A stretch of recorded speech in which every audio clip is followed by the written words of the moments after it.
When I ride, it's the only time I'm truly free. It's just man and machine becoming one.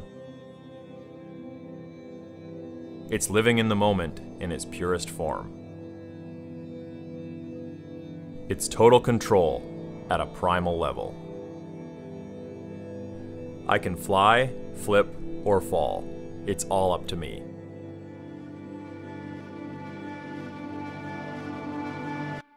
This is why I ride. Welcome to Nitro Circus Live! Bring the music down just a fraction. I gotta get really serious here. This is the biggest trick in the world of action sports. It has never been attempted anywhere in the world to a ramp. Canada, we have saved the biggest trick in the world of action sports just for you guys, because there is a Canadian in the house who wants to try a double front flip. Will you please welcome from Kelowna, BC, Bruce Cook!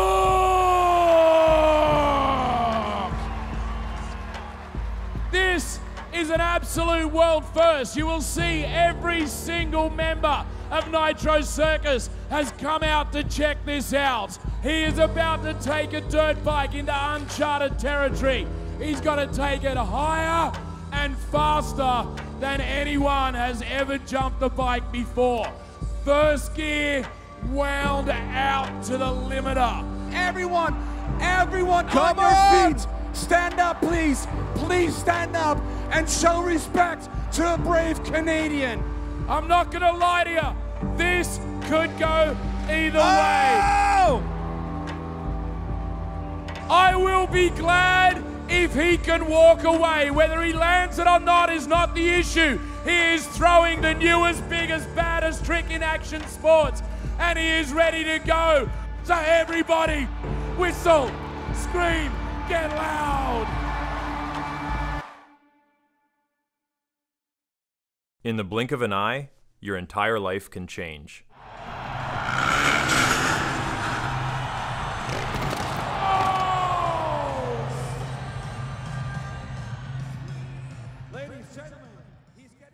How a man deals with that change defines his character.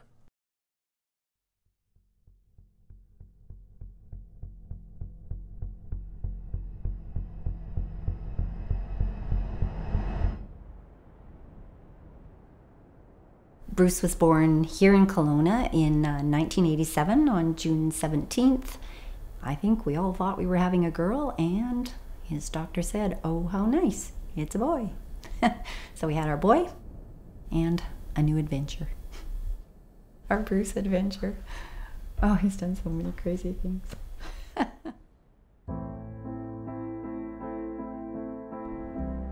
Bruce was never quiet. From the time he could walk, he would just put on a show for us. And he'd like nothing better than us clapping and laughing. We laughed till the tears were going down our cheeks.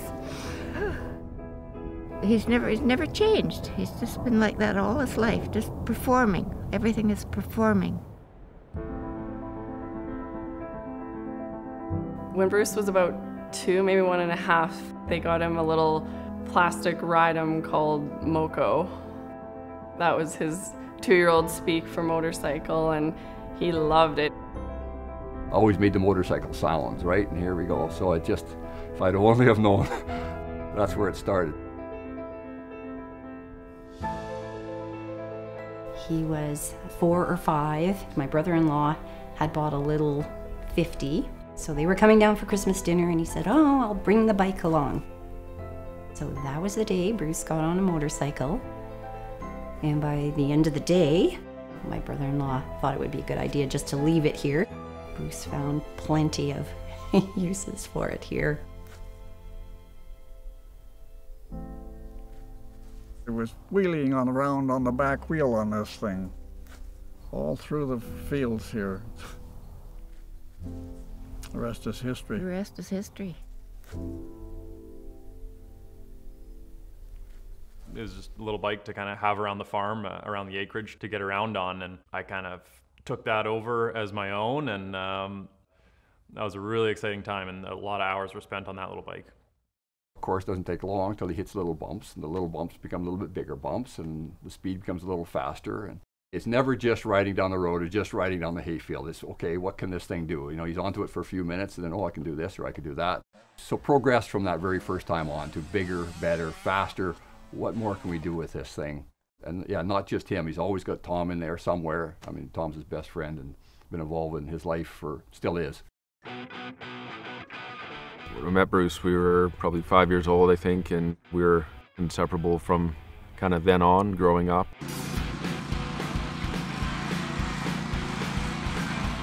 Tom, I basically consider my other little brother, because that's what it was, and I think it does have to do with Bruce just having 2 older sisters, and like, we were into outdoor stuff, but just not the same that crazy boys are, so yeah, they're just like 2 peas in a pod.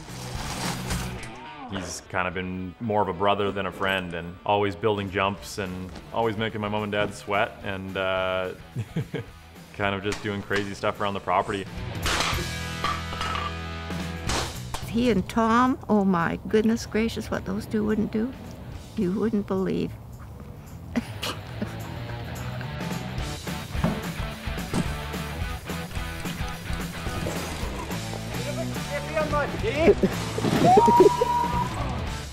It was usually building bike jumps or some sort of contraption or strapping something to whatever had wheels and towing it behind the quads or a car or whatever it is. Bruce would put Tom on a bike and blindfold him. A little bit left and then you're straight. Left. Bruce was running behind him, directing him, go left, go right, go left, go right. Right. Left. Yeah, you're doing good. Right. Go, go, go, go. Right. Right. Right. They would just kill themselves laughing. There was no end to it. Nice scrapes. He always wanted to do a little further and a little higher, and he crashed a fair amount. He gets hurt a lot. I used to get hurt a lot, more so than he did.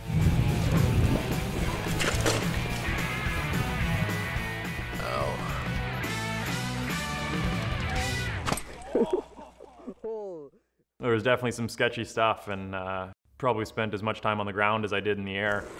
Never made me want to quit. Oh, bugger. It was more determination to get back up and get back on the bike and hit the jump again and succeed. Nice. As soon as he gets an idea in his head, he's going to pursue it, whether it's a good thing in the end or a bad thing. And that's the testament to him and his dedication and drive, and his work ethic comes from his family. Bruce has got a great work ethic. Probably comes from my father, his grandfather. Like he's old school big time.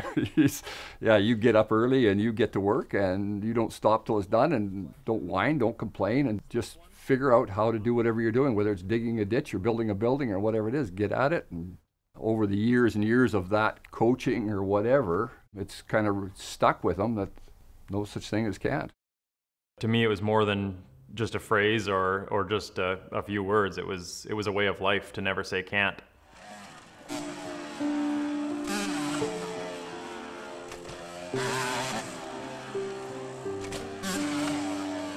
When Bruce outgrew the Honda 50, it was obvious that it wasn't just going to go away and that would be the end of things with dirt bikes.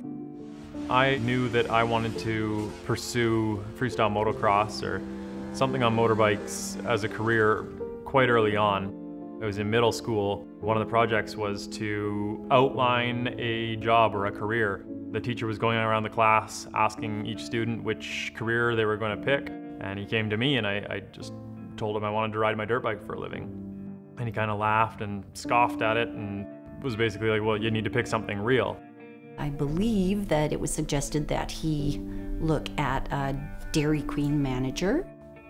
I laughed at that and I said, no, I'm going to ride my dirt bike for a living, and that nothing was going to stop me. So if he was going to tell me I couldn't, then I was definitely going to do it, and I was going to prove him wrong. You never want to discourage somebody from going for their passion and living life to the fullest. I mean, he was so passionate about it and really loved it so much that no, I never talked him out of it. I wish I had that much passion for something. Again, yeah, the can't portion of that fired the I can if I try, so.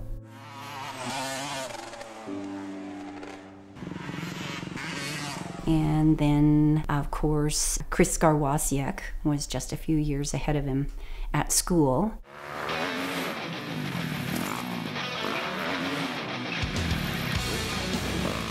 My name's Chris Garwasiak from Kelowna, BC. I'm 34 years old. I've been a professional freestyle motocross rider for close to 20 years now. Bruce kind of had this magnetic thing with Chris, and Chris would high-five him. At the time, he was a little kid to Chris, but really there's only 5 or so years separating them. And as Bruce developed his passion for dirt bikes, he knew that Chris had gone down that path. I needed somewhere to build a jump, to practice, to train. Well, Bruce came and said, hey, my parents have property. We'd be more than happy to let you build a jump up there so you could train. Ran it by my parents, and yeah, it was all good. So I said, if you're willing to get some dirt trucked in up to my parents, then yeah, you can set her up. I never really understood what the jumping was. I never saw it. Chris brought a ramp up here and then built this landing. And then I really finally realized the magnitude of this jump. This was now getting serious stuff.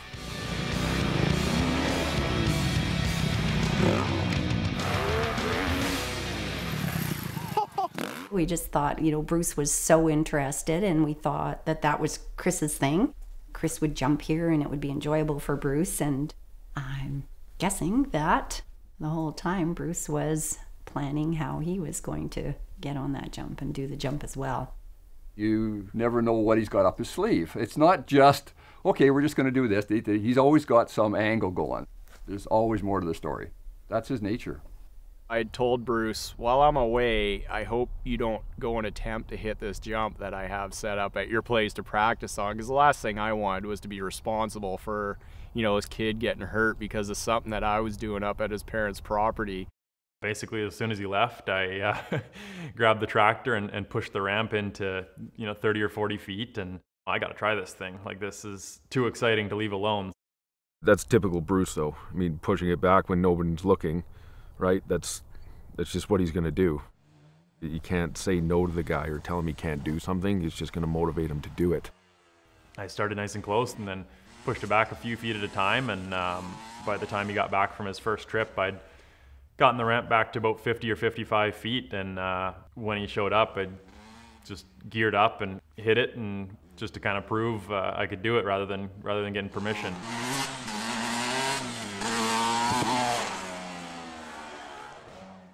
I was pretty proud and kind of wanted to show him that what I'd accomplished in whatever it was, a week or two, and just kind of show him that I'm serious about the ramps and getting into it. By the end of the day, we had that ramp backed up to 75 feet, and he was doing seat grabs and looped out heel clickers and stuff like that. Bruce knew that he had to prove himself. He passed the test. From there on, I started hiring him for shows. We toured for, 7 or 8 years after that. He was just so driven, and he advanced so fast, and I mean, it shows with the dedication he has to the sport.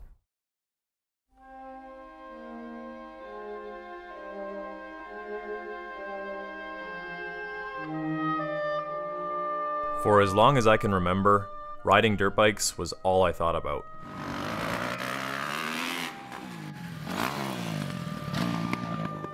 From the time I opened my eyes in the morning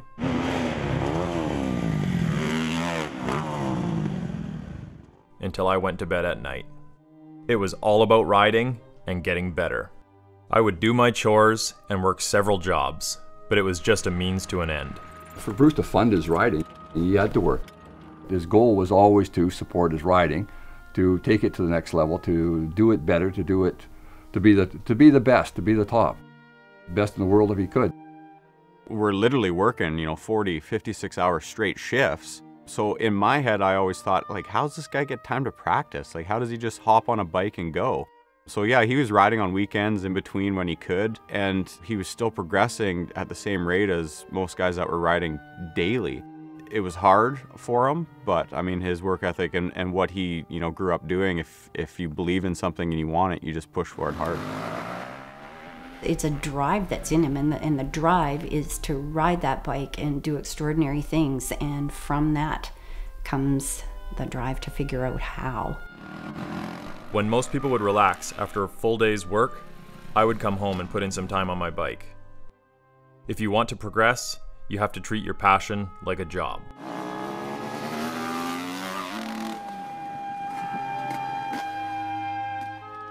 There was nothing more important to me than making my passion my job. Hi. Oh, good day. That was fun. Ooh. Man, that's a lot of jumps. I'll bet we did 200 jumps. Oh, no problem. Each. Yeah, oh yeah. Being one of the first guys in freestyle motocross in Canada, I also, you know, crossed paths with my buddy Billy Van Voot, who he got offered to do this tour down in Mexico. I was one of the first people that Billy called to hook up with the Mexico trip, and Billy was, you know, searching for another rider.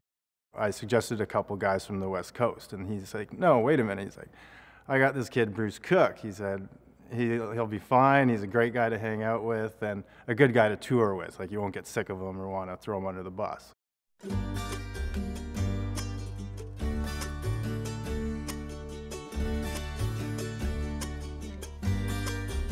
Billy being from East Coast and Chris and I driving from West Coast, we first met down in Texas. I was 75 miles from the border, and a 14-year-old girl ran a stop sign, and I ended up T-boning her.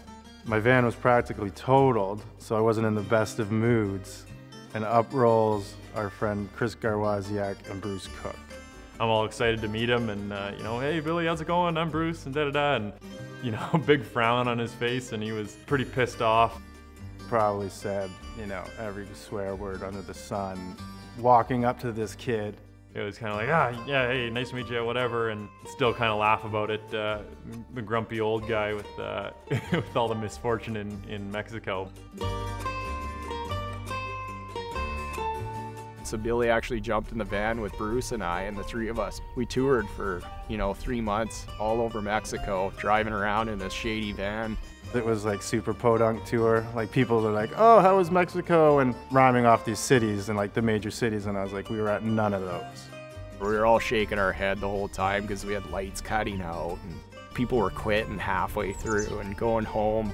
We only had one run-in with the police. Bruce was driving the van and went down the wrong way of the street for about half a block just to pull into our hotel. But no sooner did we pull in the hotel than the cops pull in behind us. Not a lick of English from the police, and it wasn't looking good for us. But then once we explained, like, you know, what we were doing there and like kind of like who we are, we were able to bribe them with some posters and Red Bull and tickets to the show. That was pretty funny, you know, watching Bruce kind of squirm his way out of that.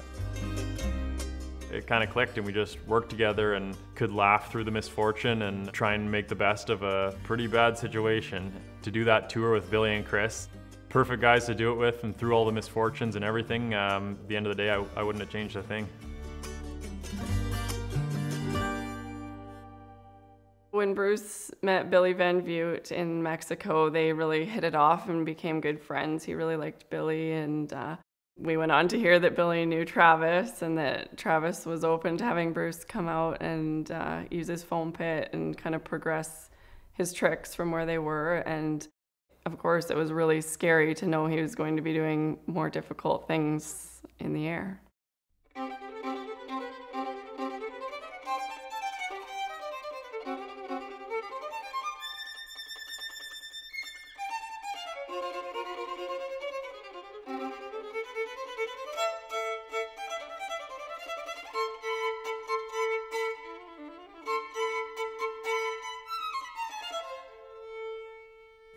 First time I met Bruce, I just was like, man, that's a really solid guy. Always happy, fit in with any group. And at the end of the day, he was one of the most badass freestyle motocrossers in the world. Meeting someone you've looked up to, and definitely a big role model, to meet them in their personal kitchen for the first time, and him just be so welcoming and literally opened his house and property to me. Pretty unique, and not a lot of people that would do that. That was the first time I met Bruce Cook. I instantly adored him, and he always had that big bright smile, positive attitude, and just a willingness to help anybody that needed help, or, you know, himself dive 110% into something that he wanted to learn. He is one of the nicest and the kindest and the most approachable people that I've ever met. Bruce has been like a brother to me ever since.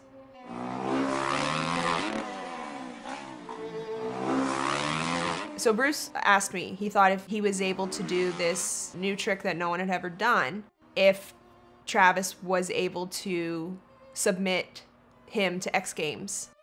He's like, hey, I want to practice a holy grab backflip. I thought, no one does a holy grab backflip. He's like, yeah, I know.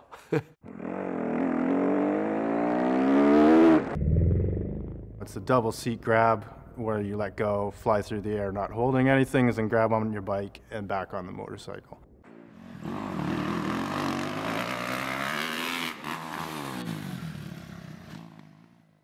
That's a hard enough trick to do upright, and he was convinced he could do it upside down. The first I heard about it, I just went, that's impossible. You can't do that. You're upside down letting go of your bike. That's insane. Bruce has always been kind of, you know, go big or go home. And again, you know, maybe not always the best idea, but you have to admire him. I mean, his tenacity and drive and, you know, willingness to take risks, it's admirable, and he does go for it, and he's reached places that a lot of us aren't ever going to see in our lives because of it.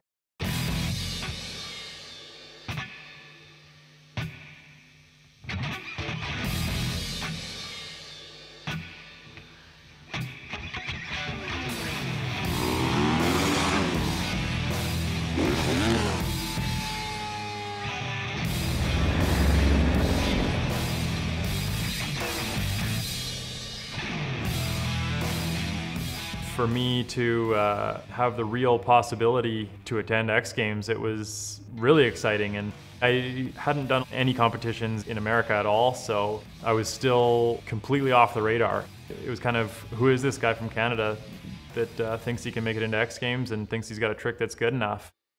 Hey, my name's Bruce Cook, and I'm 24 years old from Kelowna, BC, Canada, and I think I've got a trick that deserves to be an X Games 18. Put together a video that showcased the trick, enough of the trick, and me rotating around and showing that it was possible. And with that video and Travis's backing, I was accepted for the 2012 X Games. It's awesome to be in a position where you can kind of help guys like Bruce get noticed. But at the end of the day, I'm not an influence at all on who gets into X Games or who gets into any big events. The riders are. But when you can send them footage and say, dude, this guy's solid, he's doing a trick that no one else in the world is doing, that's what got Bruce into X Games. The extraordinary feeling when Bruce did get onto the world stage. Pretty proud, is very impressive. Like I say, it was 100% his initiative, his doing, his drive, his passion that got him there. He never quit. How many people in the world would get that opportunity to have that kind of experience? You know, when we found out he had been invited to X Games, it's always this double-edged sword of, I was so proud of him and so excited, yet at the same time, what's he doing to get himself there, and what is that going to mean? Obviously, we were super excited and proud of him, and we all booked a trip so we could be down there to watch it, but I mean, it's always hard to watch someone you love doing dangerous things.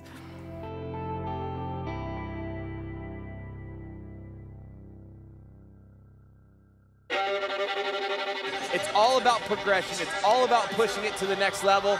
This guy, I mean, Bruce Cook, first time at a major contest. Nerves have got to be going. Come on, Bruce. Nerves were high, but I was confident with the trick, and I was just eager to get it done and, you know, hopefully land that thing. We went to X Games, the whole family went down. Everyone was in the stands, and we had our Canada flags, and everyone was very excited. To see his name come up around the boards, on the electronic boards in the stadium, like Bruce Cook, I'm like, that's my best friend. Like, it's unreal. I remember looking over at my wife and she's in tears before he'd even hit the ramp, just because we were feeling the pressure. And that's the thing with these upside down tricks. Like, all of us know in this sport that you don't just get hurt, sometimes you get killed, and we all have friends that have been, and it is kind of the reality of our sport. But Bruce's confidence was super high and he was ready to go out and prove himself. So nervous for him. He throws this thing so big. Huge, oh no! Oh. When he went down, I had a really hard time with it, so I kind of exited the stands. It was hard. It was hard for us to watch, really hard.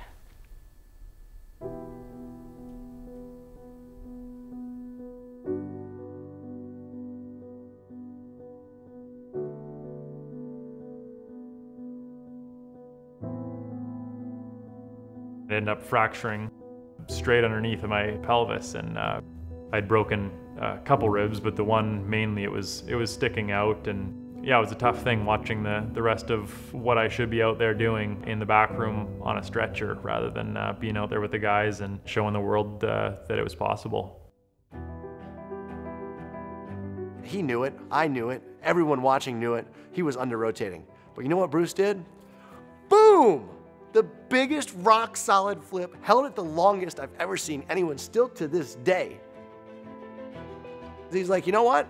I'm here to put on a show. And that's what I love about Bruce. Even when stuff doesn't work out, that doesn't discourage him, that actually fuels the fire for him and makes him want to push harder. Every time he does something, it fuels fire for the next thing. The fact that he didn't land it, he just wanted to keep trying to get to that stage again and find himself in a place where he's landed something and he gets that satisfaction in front of that big stage.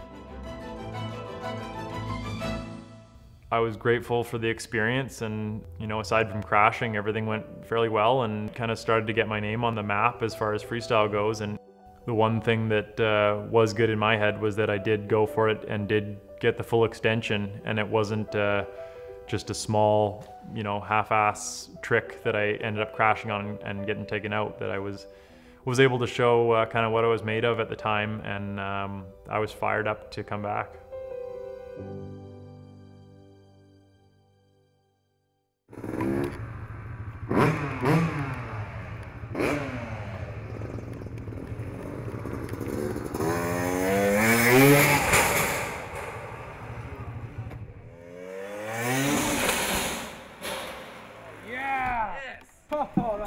That was awesome. My name is Paris Rosen. Travis called me up out of nowhere 3 weeks ago and said, hey, I want you to come and continue the progression of the double front flip here at my house. I have the resources to help you. And here we are now working on consistency with the possible option of putting it to dirt. We'll have to see how it goes. The double front flip is by far and away the biggest trick that's ever been done on a motorcycle. It's actually so big that it needs a specific ramp that actually helps get this initiated. It's something that is so precise, and the timing has to be so spot on, and the ramp is so steep and has such a big kick to it and so violent that, I mean, you actually need like a moose in the tire to pump the tire up, because it actually would break the rim and pop the tire every time on the takeoff. It is a violent, violent trick. The first time I saw the front flip ramp, we all didn't really know what to make of it. Travis was excited as all hell, just because that's Travis.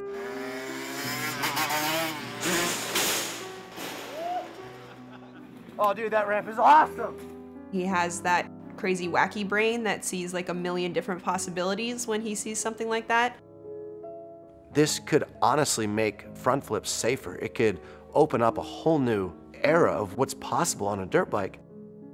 It's not about making things harder, it's about making things that are amazing a little easier so the riders can do them safer.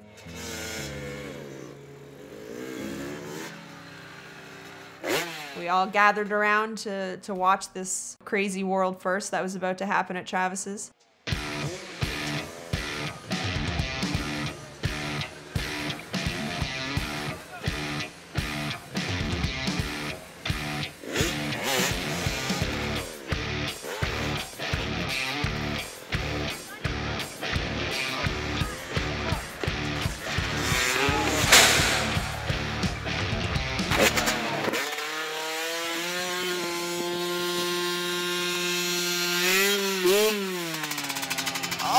So close.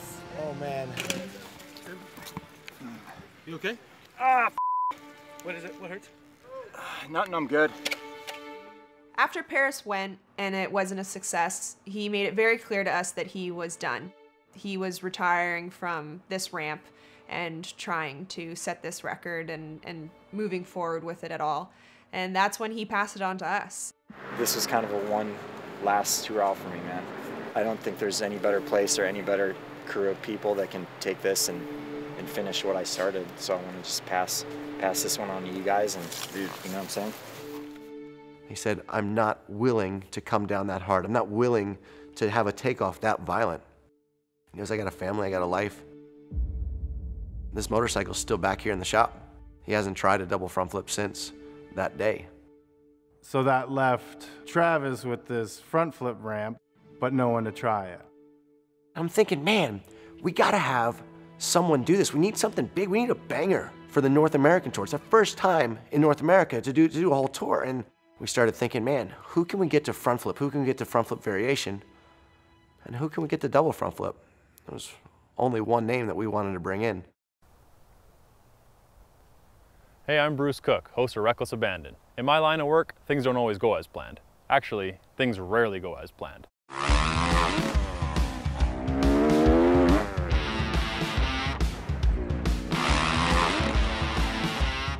Since X Games, I was doing some monster jams in the States and doing some shows kind of all over the place, and it had been a couple months that I was on the road and it was time to go home, and I was excited to get home and check the emails on my phone, and there was one from Travis. Bruce is by far and away the best rider that wasn't already on Nitro Circus. He already felt like family. He was already part of the Van Voot family. The only rider that I thought was going to be good enough to get this double flip dialed.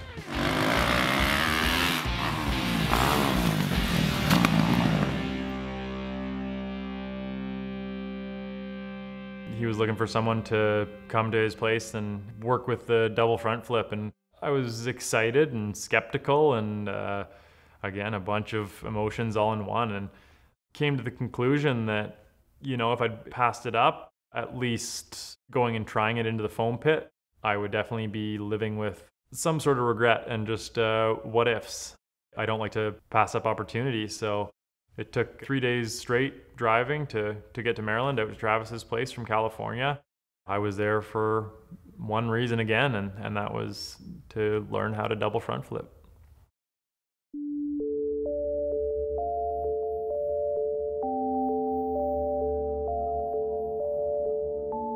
The first time I saw the double front flip ramp, I literally laughed out loud. It was basically like, yeah, you gotta be kidding me. Like, what is this thing? It's an extremely intimidating ramp. Remember laughing and then going in front of it and picturing going off it and just getting goosebumps. And I mean, I am right now just thinking about it. And I'm gonna have to be hitting that thing at a good rate of speed, and it was gonna be big and it was gonna be violent.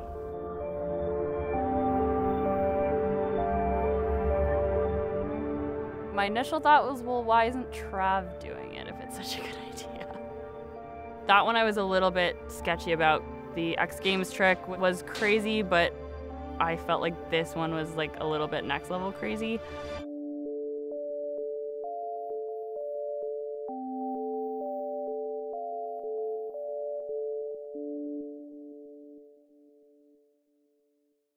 When he was training for that trick at Travis's, I absolutely just wanted to stop him. But I know him, and there is no stopping him. It would have been damaging to our relationship, and it would have been damaging to him psychologically because I knew he was going to do it anyway. Yeah, it was a really, really, really hard time for us, you know, what What do? You hope for the best, you want to support him, but it's his sport and his decision, so.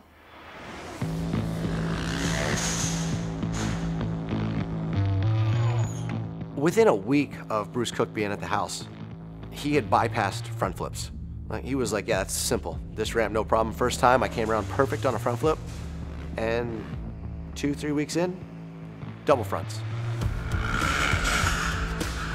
The thing with the contraption ramp is you've got less control of the rotation. With a backflip, you're doing your own pull, so you can adjust a lot easier. With this, it's just hitting your back tire and throwing you into front flip, and for the most part, you're along for the ride. You feel it through your whole body and you get slung forward, and there's no going small with a double front flip. It's commitment and you have to smash it. It was scary. It takes a lot to hold the throttle that wide open when you know how big you're gonna go.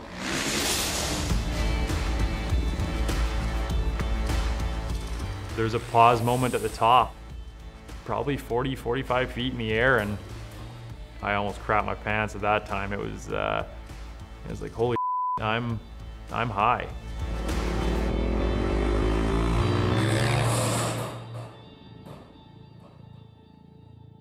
It was terrifying, but that's why I do it, I guess. And I think that's why a lot of extreme sports guys do it. It's that scaring yourself and pushing the limits and knowing your comfort zone and going way beyond that.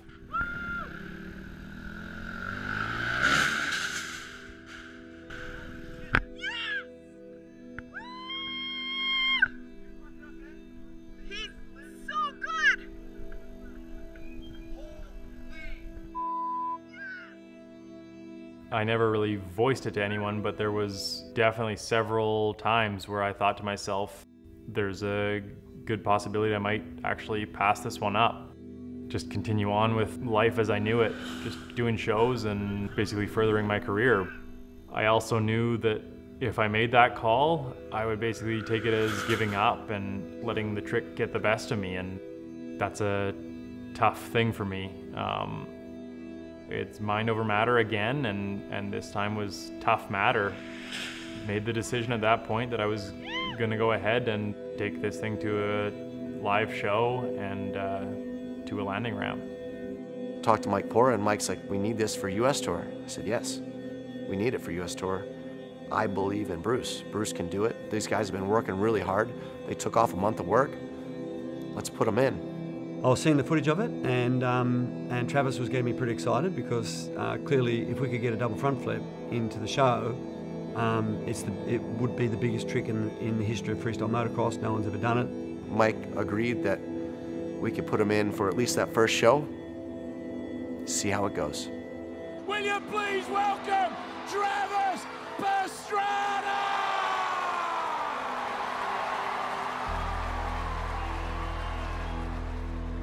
Bruce has always had his eyes set on the Nitro shows and being part of the Nitro Tour, because it really is kind of the most elite athletes, and it is, you know, the most progressive show out there. So I could see in Bruce's eyes, he was so pumped, you know, to have this opportunity to really prove himself, to be in the limelight with, you know, Travis and the Nitro guys and stuff, that I didn't want to certainly rain on his parade or anything. Meanwhile, like, I'm thinking, dude, like, I don't know, is that a trick that you want to progress with?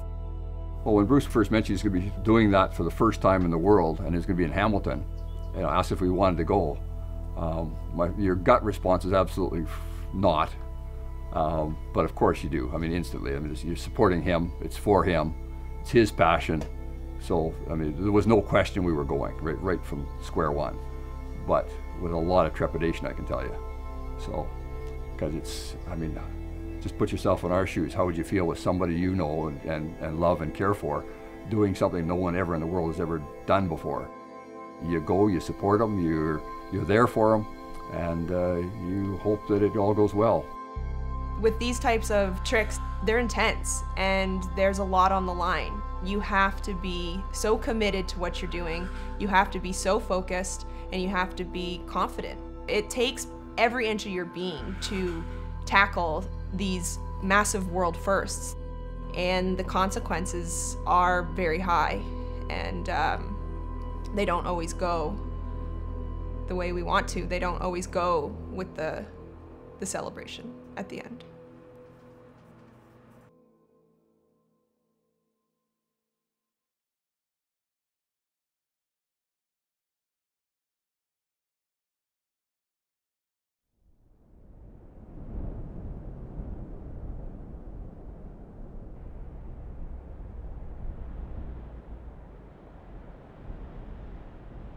Before Hamilton was lots of pressure, but also confidence. Yeah, there was the normal nerves and butterflies, but I was definitely ready to just get it done and get it over with.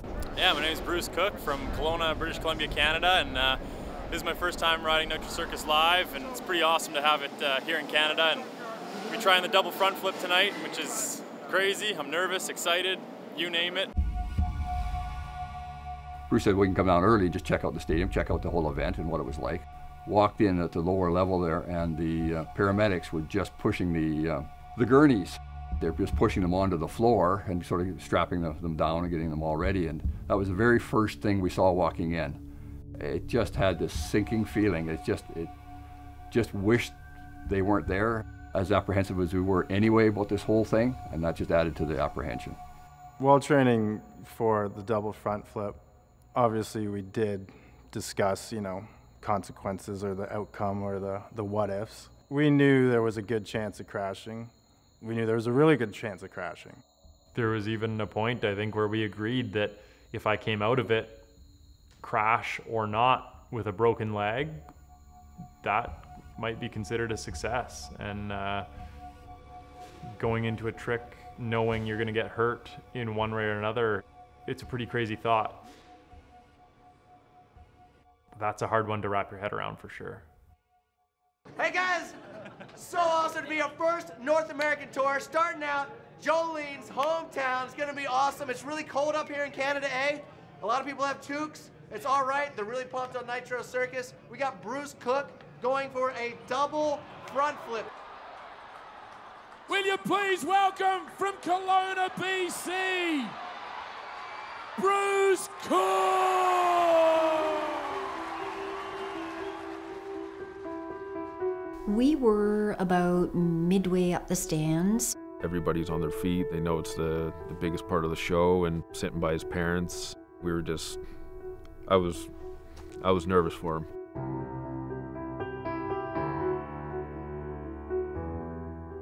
Obviously the worst case scenario crosses your mind. He could die doing this.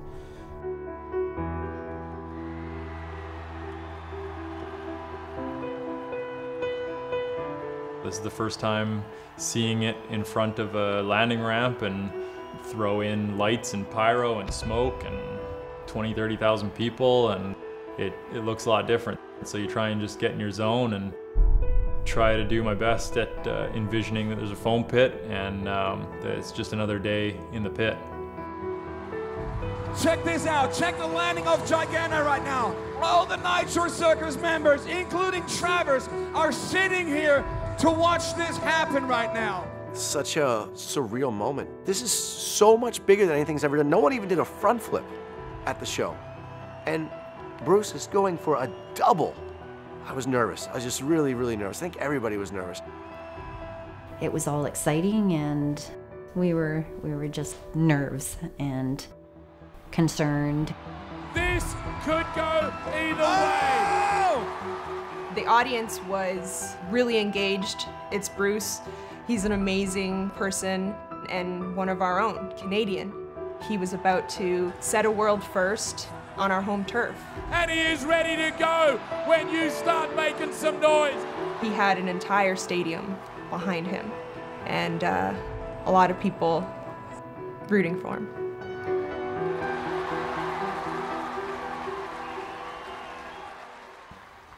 Gave him the thumbs up, and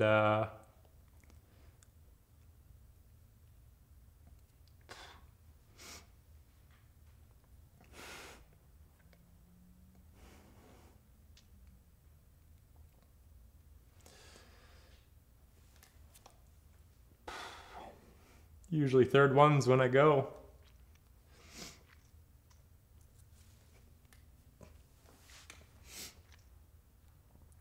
So gave the thumbs up, and he announces to the crowd it's go time, and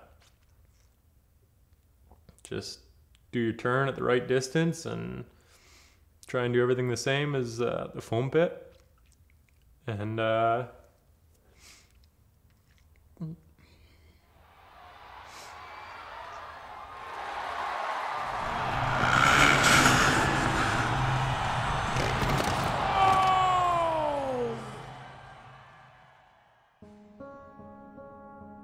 yeah, I hit it, and everything felt good.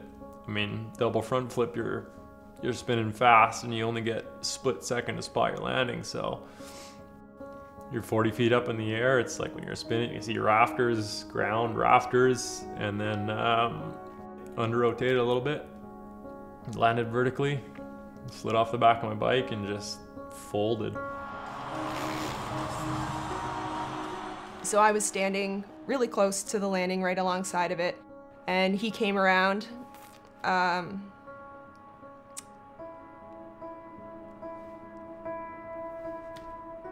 you could just...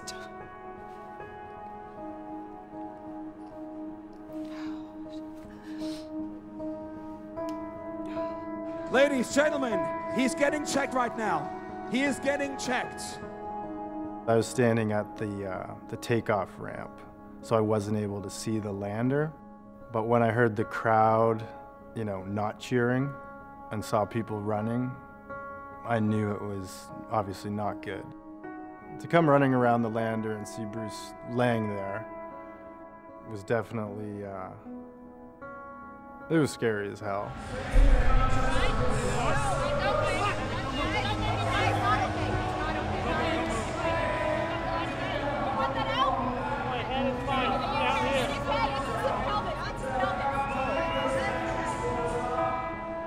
When he landed, I've never seen something look the way it looked, and I don't even know how it happened, but when one foot slipped off and it got caught underneath, and it just, it's ingrained in my head as something that I want to forget, and I will never be able to forget. I mean, it's something that you really have nightmares about, and it was a gnarly trick. Yeah, the consequences we knew were huge, but it went really bad. And everyone ran over to him, and I just stood there. I didn't want to go see. I didn't want to hear what was possibly wrong. Or probably the worst part for me with Bruce was when I went over there and I finally looked over. He was moving his arms, and they weren't picking him up. I could see that he was conscious. I could see that he didn't hit his head on the impact. I thought, it's not good. I ran to him as fast as I could. He was awake, his eyes were open, but they were the biggest eyes I've probably ever seen of fear. Somebody realizing that something horrible had just happened to them. I said, "Are you okay?" The first thing he said was, "I can't feel my legs." And in that moment, my heart stopped. A part of me knew that the way that he landed and the fact that he instantaneously couldn't feel his legs, that he was paralyzed. Instantly knew I broke my back, realizing you can't feel your legs for the first time. That's a terrifying feeling. You can feel right where the brake is, and everything's numb, and it's just like a hot liquid going down your spine, and definitely the scariest moment in my life. And my parents were in the crowd, so just, yeah, the thought of them having to see it, that's the last thing I wanted, was for them to be as scared and shook up as I was. Obviously our heart goes in our throat, but we've seen him crash a lot. He usually takes a few seconds to recover, and he finally gets back up.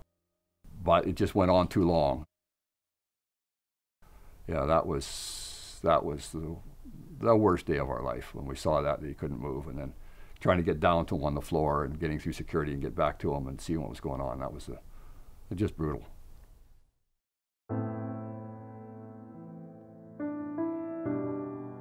I went up to Jo because she was talking to him when he was laying down, and it's like, I just need you to tell me what's going on with him. Right? And we didn't know. She said, well, I don't really want to say anything right now, but he can't feel his legs. And then I started crying. And then, so all the things that we did around the property growing up, all those things kind of, they disappear. That's what I struggled with the most when I kind of found out the severity of it. Before he went in the ambulance, we didn't say much, just telling him that, it's gonna be okay, everything's gonna be okay. But I do remember him like reaching out and like grabbing my hand and just squeezing real tight. Really hit home that this ain't a broken leg, that I think this is something like way more serious. Definitely happy and fortunate that it happened where it did in Canada and with friends and my parents around.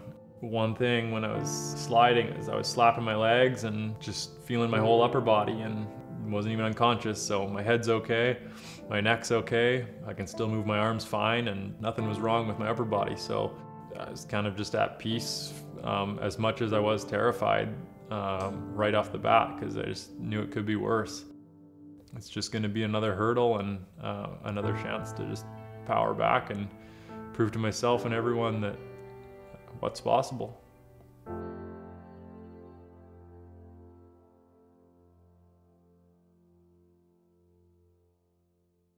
A motocross rider from BC is lucky to be alive after a high-flying stunt went very wrong during an event out east.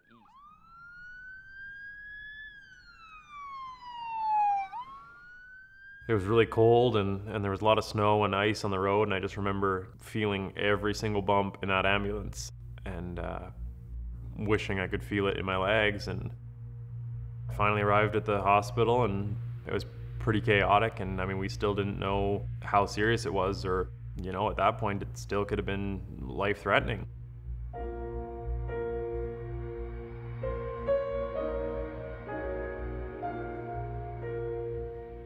As much as those of us who were there wanted to believe the doctor was going to come in and say, this is what happened, he'll regain feeling in a bit, it kind of felt like, no, like this is the moment, like this is happening. It was scary as hell, and it just felt like that was the answer we were gonna get. And unfortunately it was.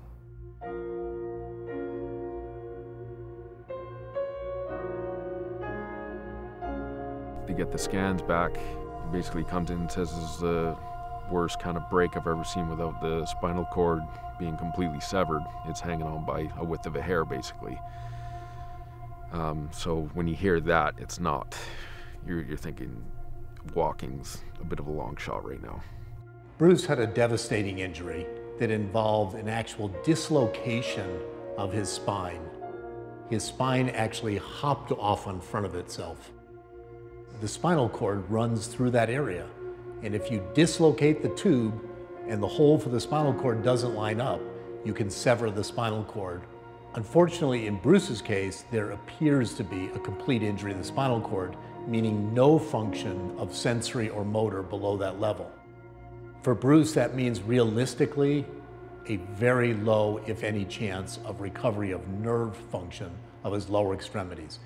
He's paralyzed, and it's not likely to get better.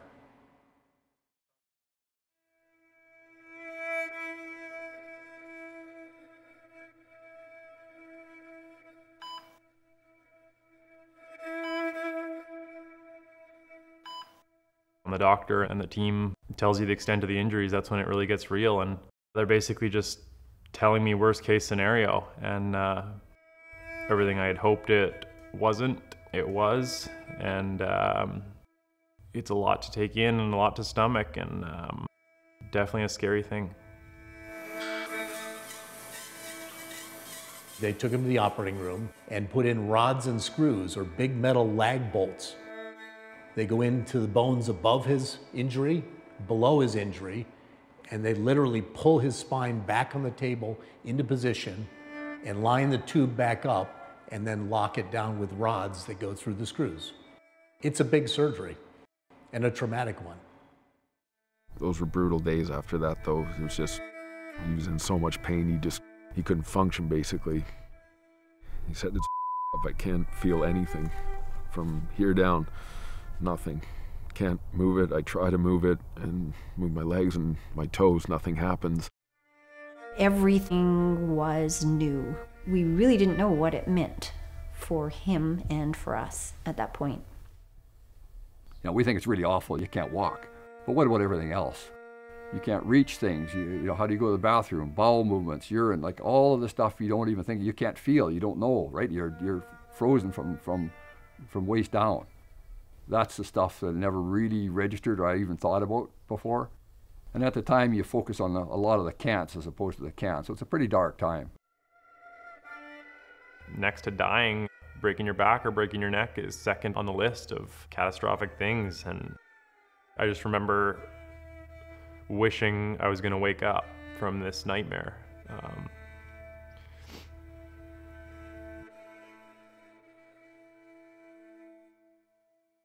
We were in Hamilton from the night of the accident on the 3rd, and it was the next Friday, the 10th, that he came back to Vancouver General Hospital. We just felt like everything would go better if he was back in BC. Yeah, going back to Vancouver was mostly important for me because it's the closest facility to home.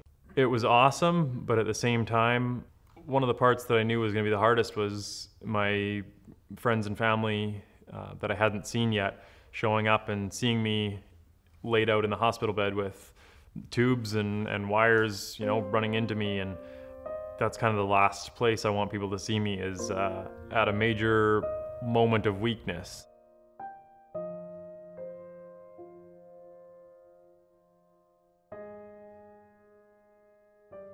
It was an emotional roller coaster the first time I got to see him. I walked in, just gave him a big hug. Obviously I wanted to try and hold it together and, you know, be strong for him, but I ended up having to step out and I broke down in the hallway, right? When you get to see your best friend just laying there, it's tough. It was really hard when we got to the lobby of the hospital. It was kind of like deep breaths and forcing ourselves to go up there. And when I saw him, we just hugged and said how much we loved each other. He was still there. And still had his sense of humor intact as much as it could be, so. It was hard, and I knew it was going to be hard for loved ones to see me like that, and it was just important for me to be the Bruce that they knew and stay lighthearted, and laughs and smiles are important. So there was a ton of negative with it, but there's just no real need or no real reason to talk about it. So everyone was on board to just move forward, and having family and friends and loved ones that close and that accessible was hugely important to my recovery.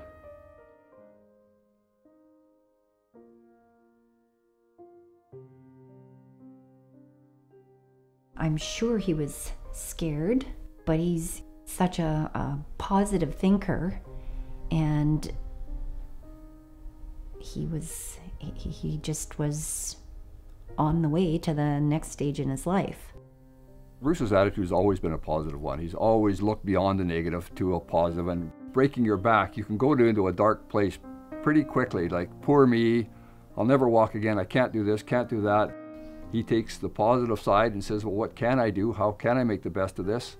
And it goes back to, you don't say can't. You don't quit, you don't say can't. You figure it out, and he's figuring it out. I knew just laying around in the hospital bed and thinking bad thoughts and having a pity party basically wasn't going to do anything for me. Getting pity from people and words like that almost work against what I was working for, which was staying positive and just kind of keeping those thoughts out of my head. So Smile for BC came around pretty early on. With social media these days, it's pretty unique that you can reach so many people in such a short amount of time. And with something like a hashtag, it's a way that anyone can click on it and share experiences and share adventures and share a smile. I wanted to see people enjoying life and doing things that make them smile, and that in turn would make my day and make me smile. So Smile for BC was a way for literally anyone in the world to be able to click on and maybe find something that would make them smile or boost their day. It's a pretty amazing way to face this. It helped all of us to keep on that smile and carry on. One thing about Bruce is he really does care about other people. The last thing he would want is a choice that he made bringing other people down. You know, it helped him and it helped everyone out there who cares about him to kind of put this positive spin on an awful situation. You know, he's getting messages from Europe, Australia, across the world. It blew me away, like, you know, people that were talking about Bruce's story and, you know, how positive he was and how strong he was. It really goes to show what type of guy he is. There was a lot of times in the hospital bed where I was brought to tears with the messages I was getting in from different people from all walks of life, and they were using my story to inspire and motivate themselves. It is something that has helped hugely with my recovery and just will and desire to basically power on and just drive forward. I appreciate every single one of those messages just as much as the one before it. Really awesome for him to have that kind of network, and it definitely set the tone for his recovery. Smile for BC was a way to remind myself that there's always something to smile about, and whatever the situation, it could always be worse.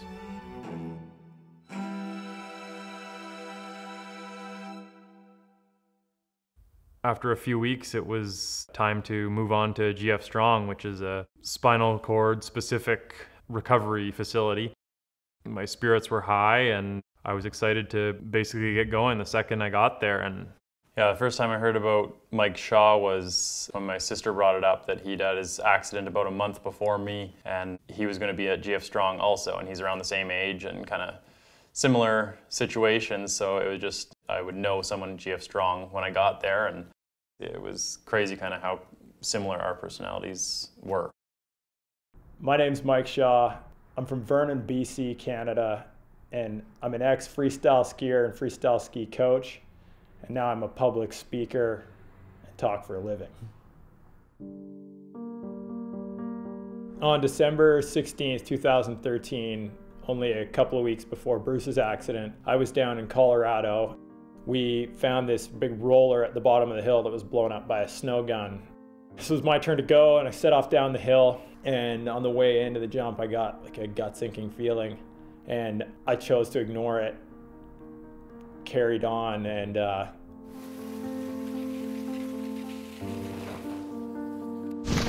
oh! Breath, dude, deep breaths, deep breaths. Just chill, Mike, just chill. All I felt was a hard hit to my face, and I was tumbling down the hill, and I couldn't get up. And I slid to a stop face down in the snow, panting like, no, not now, like, not here, not me. And it was in that moment I realized I'd broken my neck. Deep breaths, dude. Deep breaths, dude. I first got really scared when I first saw someone lift up my arm into view of my eyes and then put it back down, and I was like, that's not my arm, that's someone else's arm. And I couldn't have imagined that feeling beforehand until I was in it. I felt claustrophobic inside my own body. It was the most trapped I've ever felt, and there's nothing you can do about it. When I woke up from the surgery, I could just slightly open and close my elbows. That moment changed my life forever. Then it was the start of a long grind.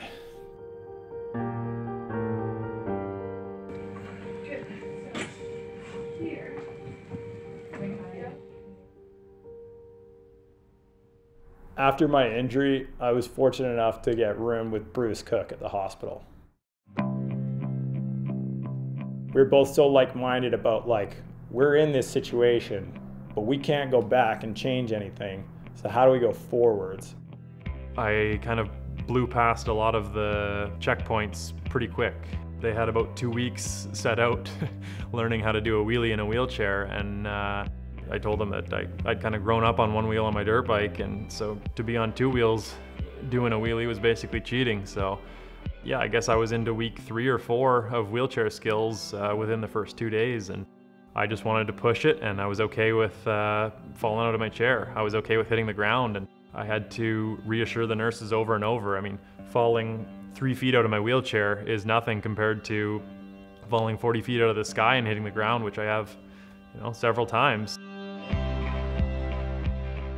In wheelchair skills class, Bruce was like taking jumps in his wheelchair, and I was trying to keep up, didn't have the arm strength to do it really, but we both got to do things like play wheelchair basketball together, and it kept it fun too, you know, because it's so easy to fixate on the negative side of it, that having another person there who had a huge smile on his face too, you know, he was something else. He helped me a lot in rehab.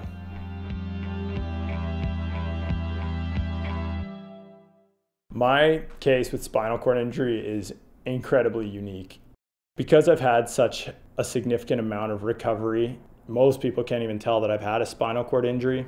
There's certainly a bit of guilt that I feel, because it's like, why did I get better when so many people don't? I know how fortunate I am. I'm very grateful every single day for what I've got back, but I know it's rare. Whoa, with the chair! I was kind of maxing out the system that was set up there. I was already kind of looking for more and looking for the next step, so my sisters took it upon themselves to find something kind of next level that fit my mindset and kind of my work ethic a little better. They found Project Walk down in California.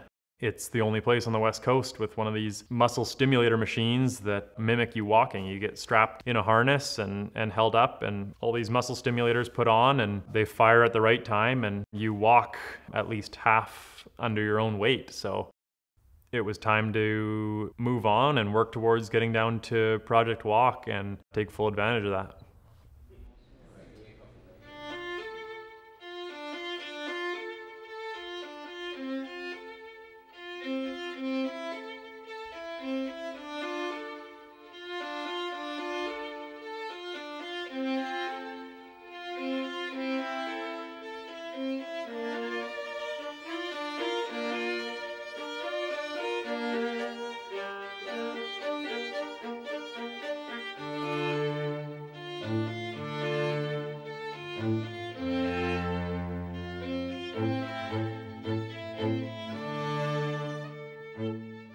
As an athlete, I've always searched for a unique approach to land a trick or do something that most people would think is impossible.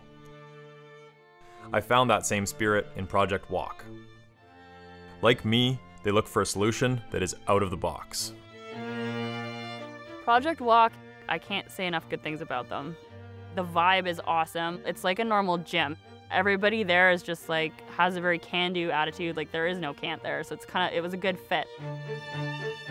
It definitely was the more that he was looking for. Just the improvement in balance and his coordination and the things that he could do. It was really noticeable to us. Day one, I was standing up using their specialized equipment and approach. I knew I would never stand again on my own, but their approach helps patients understand that life is not over. It's like a taste of hope and a future. They were a perfect match for me, but I could only go so far with them.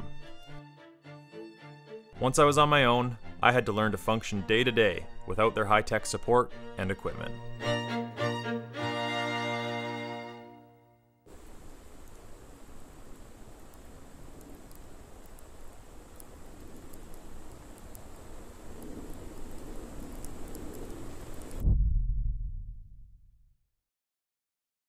The injury this early out still has a lot of things to deal with. The hardware and metal in his body is probably not adapted fully. very likely has phantom pains where he had legs before and doesn't feel them now, but you get phantoms.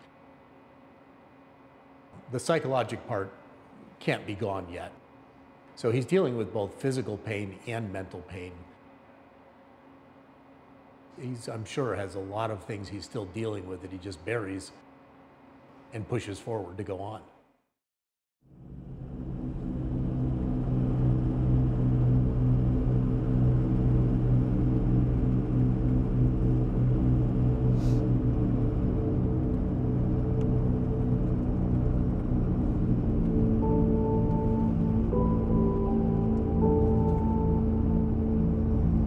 Since the injury, it's like everything's changed. I mean, it's crazy how much more difficult even just running errands is. And in and out of the car, you know, you have to think breaking down the chair 10 times if you got 5 stops and putting it back together. And you don't really realize how much is different until you're in it and you're living it. And it's like every day there's something new, there's some new struggle.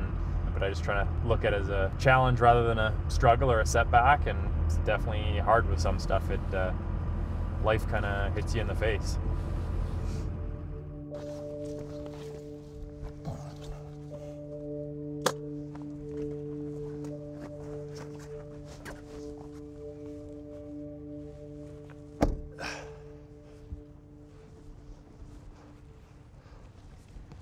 I only like snow in my truck now. Yeah, it sucks for a wheelchair. Everything from just getting your clothes all wet and dirty to literally not being able to move where you want to go, and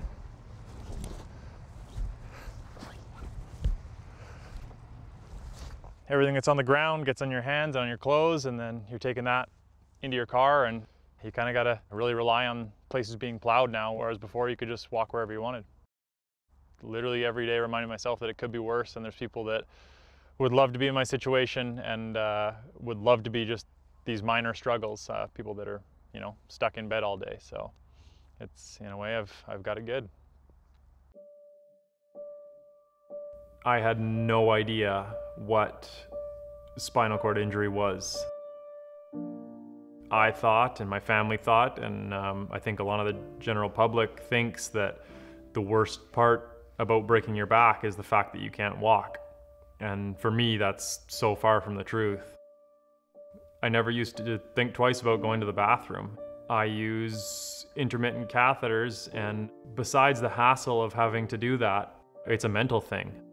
They show up with a 14 or 16-inch tube, and you know, they tell you that you're gonna have to insert this every time you have to go to the bathroom. And it was still fresh what that would feel like. It took a week or two to be able to mentally get over that and be able to do that on my own and learn how to do it. I can't feel anything below my belly button, so even the sensation or the urge that I used to feel to have to know when to go to the bathroom, that's completely gone. With that comes accidents. An accident can happen at any time, and there's a lot of times I think to myself that, you know, I'm basically back to being an infant. Your body doesn't care where you are. You can be out for dinner at night, or you can be at a concert or somewhere that a bathroom just isn't accessible.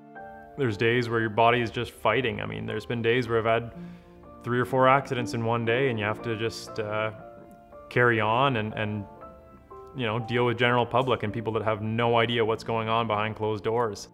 Just the embarrassment and the frustration that comes with that. I mean, that's one of the hardest parts.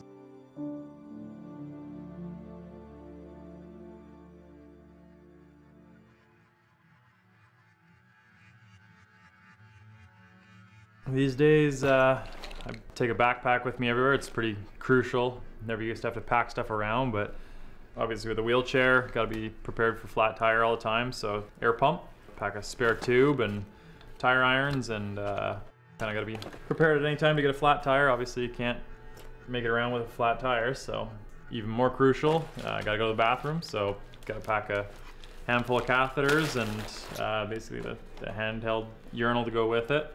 Keep those close. Unfortunately, pain meds, they got to come everywhere. It's one of the unfortunate ones that I'm still on, but pain's pretty much constant, so Gotta keep those handy. Throughout my life, I've dealt with pain and I've been good with pain, and through all my injuries and crashes, I've learned to have a pretty high pain tolerance. The nerve pain since the accident is by far one of the hardest parts. It's 24/7.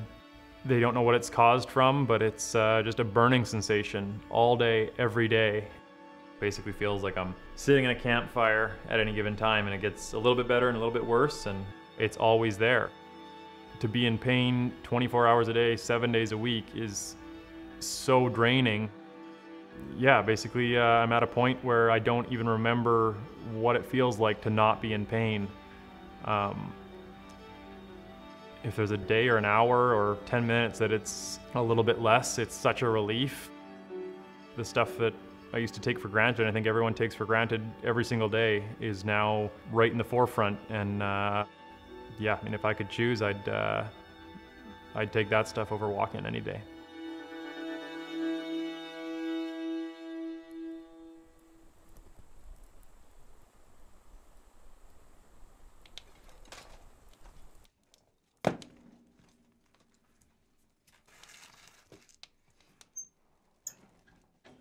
Yeah, I mean, you just gotta be so much more careful with hurting yourself below injury because you can't feel it. So yeah, I mean, the other day I was just trying to blow some stuff off the driveway with the leaf blower and was too rushed and didn't think about it, and set it in my lap and was blowing as I was rolling, and didn't realize that the exhaust was blowing straight into my legs. And yeah, so I ended up getting second-degree burn and 2 third-degree burns on both my legs, just because I was working without thinking about it. Basically just got sloppy, so that's gonna take probably 2 months to heal. So it's just yeah, I go from it being a hassle every day to showering to not being able to shower and having to sponge bath and stuff on top of that. So it's just, yeah, another setback, and just kind of angry and just upset about what that means. Obviously you can't feel it, so that doesn't matter, but just the length of time it takes to heal, and just makes life that much more challenging again.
Every time I've broken anything, it's basically asking the doctor, you know, how fast can I get back on the bike, or what can I do to get back on the bike faster? And this time was no different. I knew that I wasn't done, and I knew in my head that I was going to, so it was basically, how fast can I get back on the bike? I think any doctor at that point kind of looked at me like I was crazy. There was definitely a few times where it was, I don't know if you're going to get back on a bike, or let's focus on basically getting better or work towards walking. I guess with the doctor's permission or not, I was gonna get back on the bike and I was gonna ride again.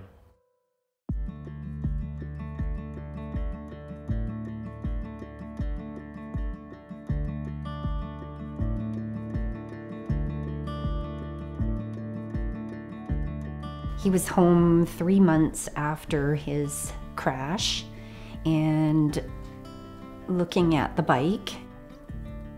We were down at the shop and, you know, he's like, go pull my bike out. I'm like, your dad's around. I'm like, I don't think we should do it. He's like, no, just pull it out. It doesn't matter. He's like, I just want to try to sit on it. Yeah, right off the bat, my dad did his classic kind of laugh and shake his head and just no type thing. Sitting out here, he thought he was going to ride again, paralyzed here down, right? I said, well, how are you going to get onto this thing? Well, he was shaking his head and saying no. He was lifting me on the bike and helping, so lifted me up out of the chair and set me on the bike, and it was basically as bad as I thought with balance.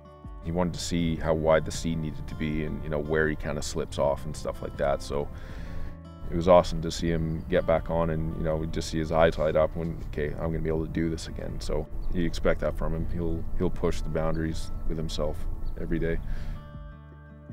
His injury, even in a young person, has a very significant mortality or death rate over 5 to 10 years. And the reason for that is that people don't put out the effort to live. His will and his desire and his strength are what's driving him.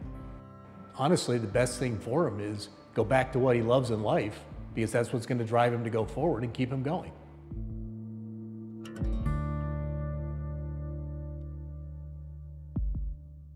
He had basically indicated from, I would say, one day in, that his goal was to get back on the bike and ride again. When most people are still dealing with the emotional, okay, how am I going to live the rest of my life? Bruce was past that. He was like, okay, I'm getting back on a bike. And his family was scared. As family who are going through this life-changing experience with him, we hoped that it might fade. Yeah, we really hoped that it would diminish, but I think it just got stronger. And as you know, if you say can't to Bruce, then he will find a way to do it. So I think that just kind of drove him along even more.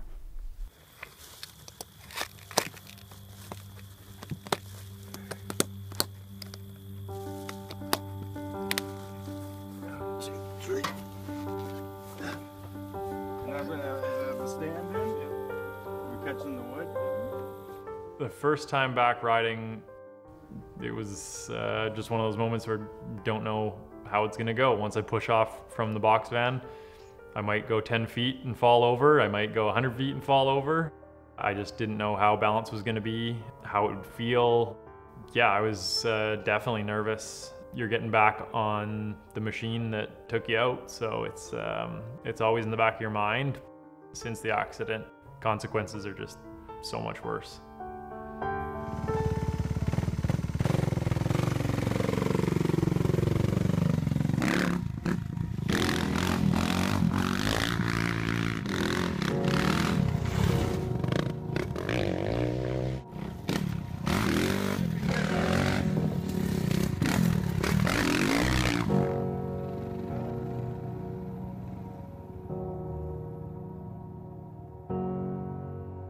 Basically went perfectly.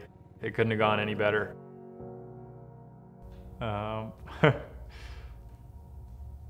Yeah, it was big.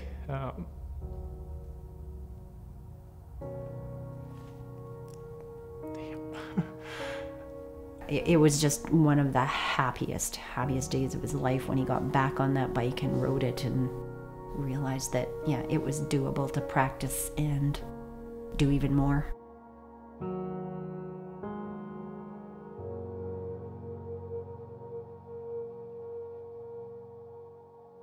Oh, it's a wonderful feeling. It's really great. It's hard to explain. So you think, ah, man, he did it. Yeah, good for him. He did it. At the same time, I know, well, this isn't the end. That's never the end, right?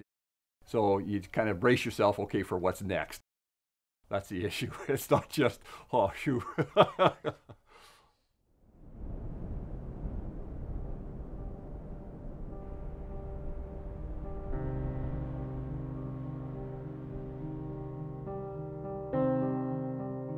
Bruce and I hit it off because we had so much in common. But one of the things that we were both shared fear of was, what are we gonna do now? Our whole existence before depended on our sport. It was based on what we were able to do. And now that that ability had been taken away, what now? I remember having the conversation and actually asking Bruce, I said, what are you gonna do after this? And Bruce said to me, I don't know, but I think I wanna go back to riding motocross. But Bruce said, I wanna flip my dirt bike again. And to me, I was like, that is incredible and crazy and phenomenal. And I said, go for it. But you have this sense of like, is it possible? I knew that no one had successfully ridden away from a backflip as a paraplegic, and I'm sure my parents and family and all my close friends and everyone really would have been okay with me just putzing around the farm once and saying I got back on and hanging it up. But to me, with getting back on the bike means getting upside down, because that's what dirt biking is to me. So that's something I knew I had to do.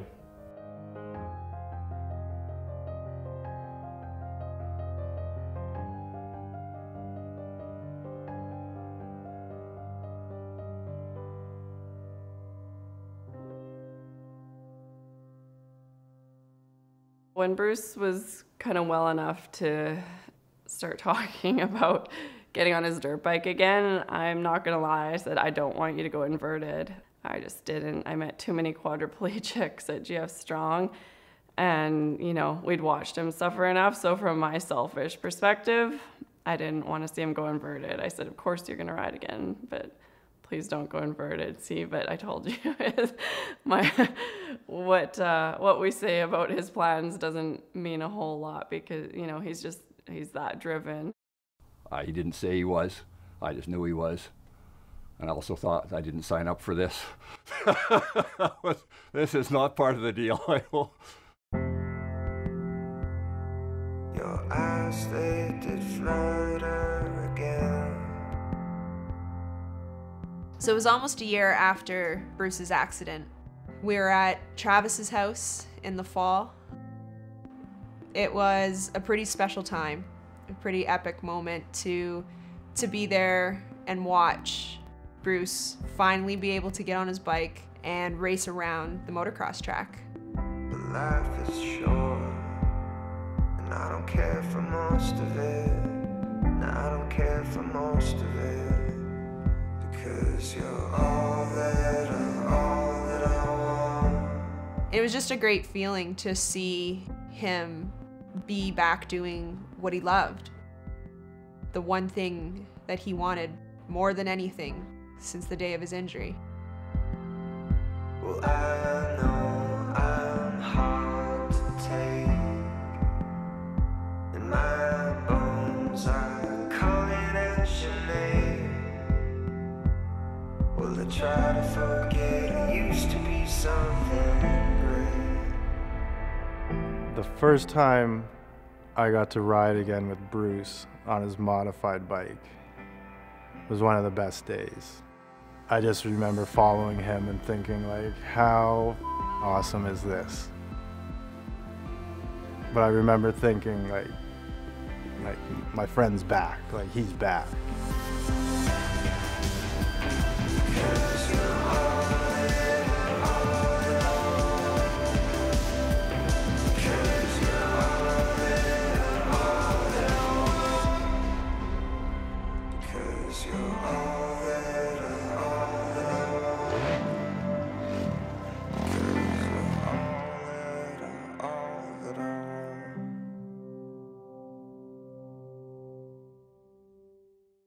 Bruce being Bruce, that wasn't enough.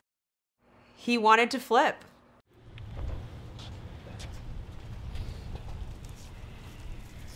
Okay.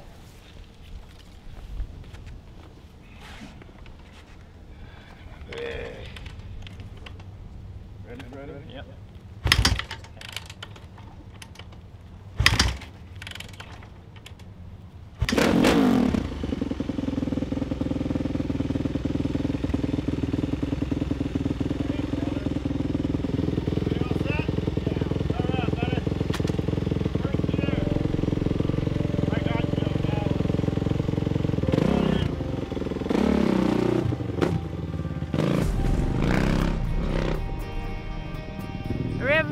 exciting day here at Pastranaland. Bruce is going to be doing his first backflip into the foam pit since his injury on his adaptive bike. So we're all very excited and can't wait to just see the big smile on his face when he gets this.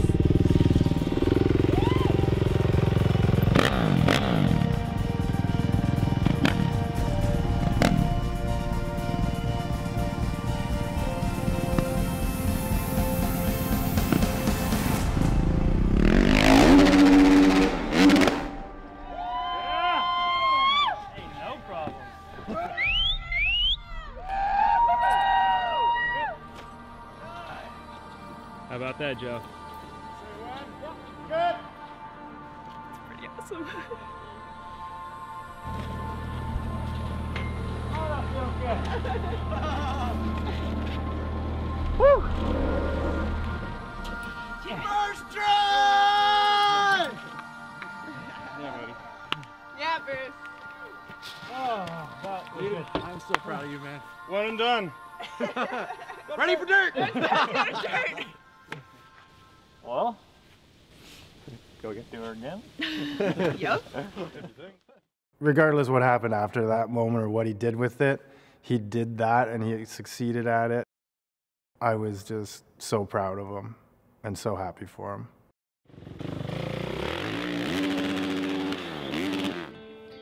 It wasn't like Bruce was just gonna flip to flip once and say, I did it, okay, done. He wanted to be the first freestyle adaptive rider to get upside down and ride away. As much as Bruce may have thought, shaking the rust off and just getting back on the bike and, you know, doing that flip was gonna maybe give him some closure, it's Bruce. I really don't think closure is what he's ever gonna need, so. If you Google Bruce Cook, it's double front flip crash.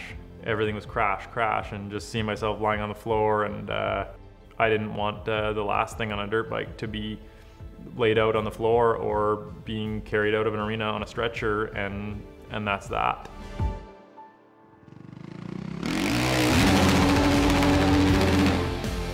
With flipping again, I wanted it to be at a Nitro Circus show in front of thousands of people again, to a proper landing, and everything would just be legit.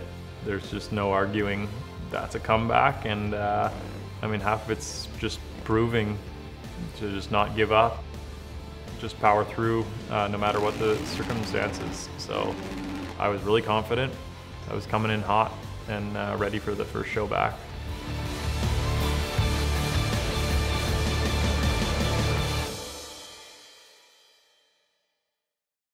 When I first heard that he was hitting the foam pit and backflipping in the foam pit, I thought it was just something he was doing for fun. You know, Travis called me and said, Bruce has got the backflip down and I really want to see him in the show. And I said, Trav, I'm not doing it.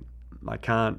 It's been hard enough to live with what happened to him, because at the end of the day, I was ultimately responsible for letting him attempt a double front flip in the show in Hamilton. And the thought of him hurting himself really badly again, doing an extraordinarily difficult trick with amazing handicaps, was not a risk that I was prepared to take.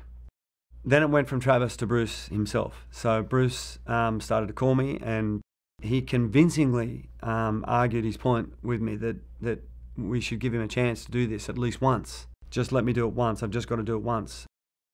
And I told him the same thing I told Trav. I said, I know this might be selfish, but I just can't live with the fact that you could become a quadriplegic out of this. You're strapped into this bike. So the chances, if he had a bad accident, of breaking his neck are really high. I kept declining, and I was determined to keep with that because of the responsibility that I had. I think there are certain points in this crazy business that we're in where you've got to draw the line somewhere and say, enough is enough. There's too much of a risk involved with this. I couldn't live with it. I couldn't give it a yes. And Bruce just never gave up. And then the tour started, the North American tour started, and Bruce turned up.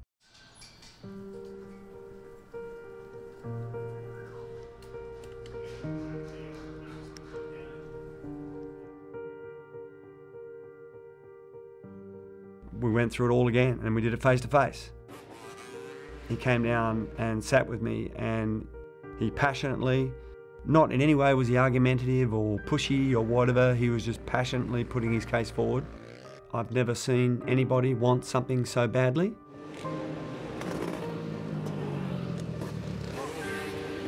Mike wanted as much, if not more, than anyone to have a successful first jump back.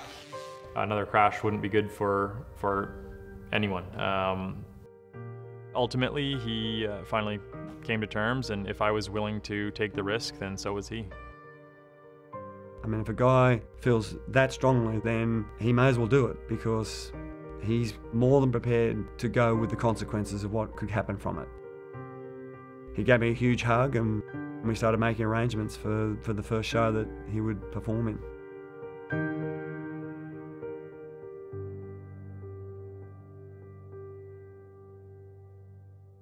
After that, it was the talks, and you know, I'm sure he was dreading talking to his family that he wanted to go back on tour.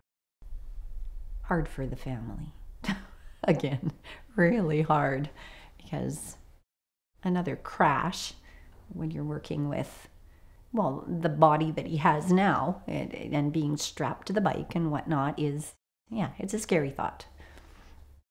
I was happy for him, but obviously, as I knew in the background, he's dealing with, you know, his family being opposed to it. I spoke quite a bit with his family and sisters, and they were really upset about it. And, you know, even him just backflipping again, just riding, and they were over it. They, you know, their lives changed because their youngest brother is in a life-altering situation, and his parents. It's been a lot, you know, on them for sure, but he's going to do whatever he needs to do to be fulfilled and be driven. And I was happy, but yeah, obviously worried for him for sure. Knowing one thing and understanding his mentality and the way he thinks is one thing. From a parent, though, it's brutal. It's brutal because the consequences of another hard crash are really rugged. Like they're scary stuff. If he breaks his hand or breaks a wrist or breaks an arm or tears a shoulder, he can't move effectively, right? He's in a chair and he can't move. So that's the issue for me. Again, the anxiety level rises, and it's just always on your mind. It never really goes away. You can't hold a guy back. Like, man, I'd way rather he have a passion for this and just give her and damn the torpedoes and go for it, rather than sitting in a dark corner somewhere depressed. So fly at it.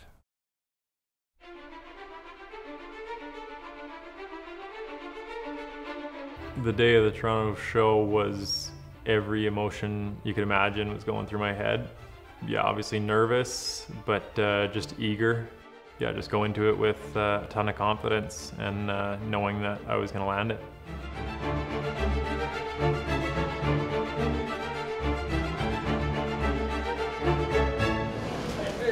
We're back in Canada. This time we're in Toronto.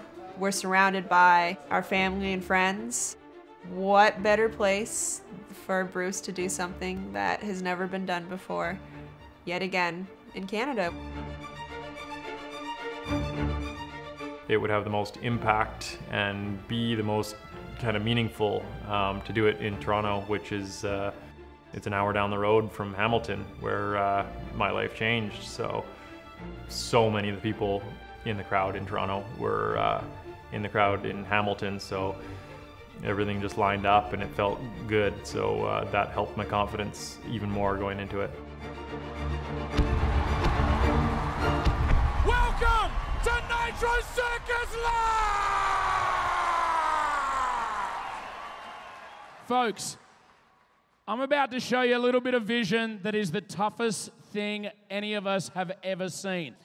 Around 21 months ago, just down the road in Hamilton, we performed a show, and a very special member of our Nitro Circus family tried to do a world first. Bruce Cook did his utmost to put his name in the record books. And I'm going to show you what happened that night. Warning, if you're a little bit squeamish, please turn away. Otherwise, this will set the story for you. They played the crash video as a lead up and just to fill in anyone that didn't know what had happened.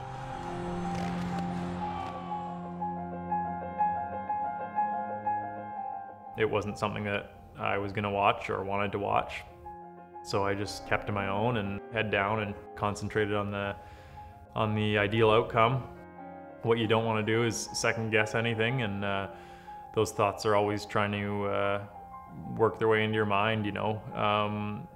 Should you pull the plug right now, or is it too late, or should I be doing this? But yeah, you basically just overpower those with the good thoughts and the confidence, and knowing this is the moment that all the practices led up to, and knowing it's going to be awesome and everything's good to go.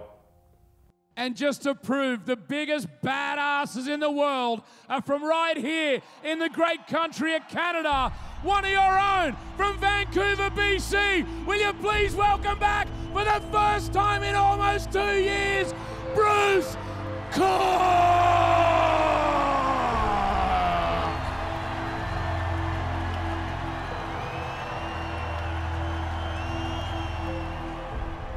Thousands of messages and well wishes and everything. I mean, thousands of people in that crowd were the ones that sent those messages and everything, and I mean, they're complete strangers, but at the same time you feel connected.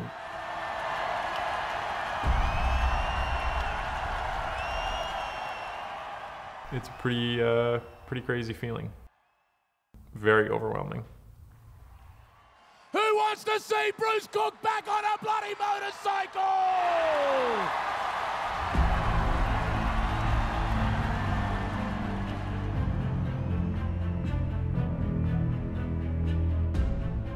Here we go. We're live. Right now, this moment, you have to do a backflip.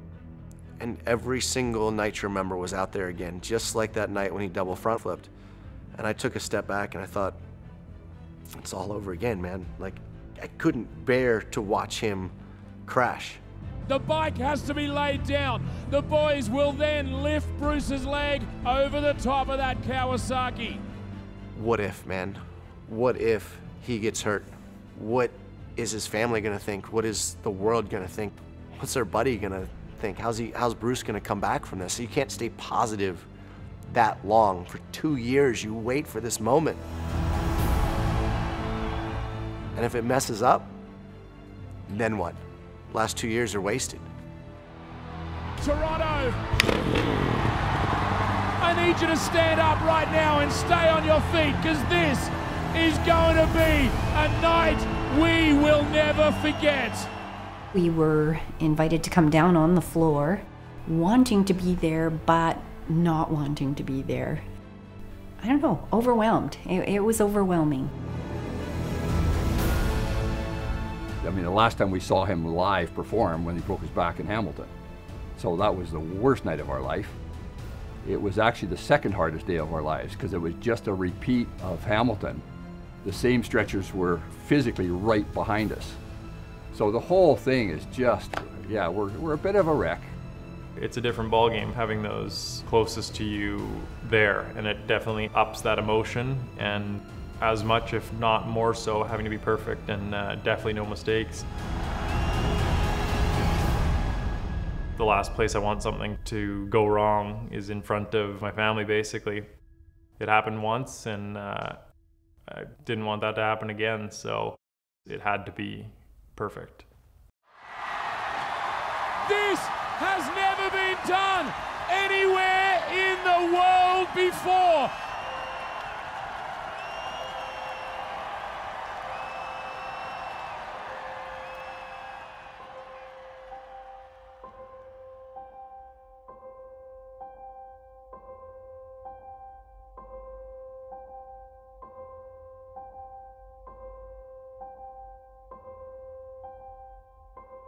After you give the thumbs up or the nod, it's on. That's a pretty crazy feeling. The last time that had happened was the crash. You know, at that moment, that last corner, 5 seconds later, everything changed. And this time, basically, was thinking in 5 seconds, it's gonna be a whole lot better. So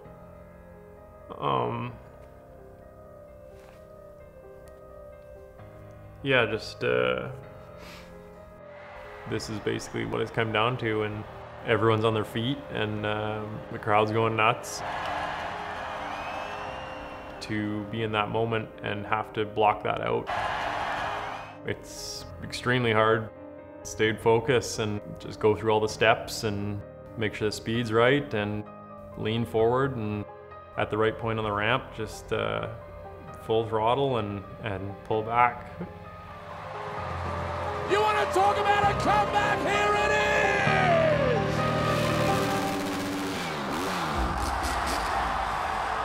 He did it! He did it! Bruce Cook did it!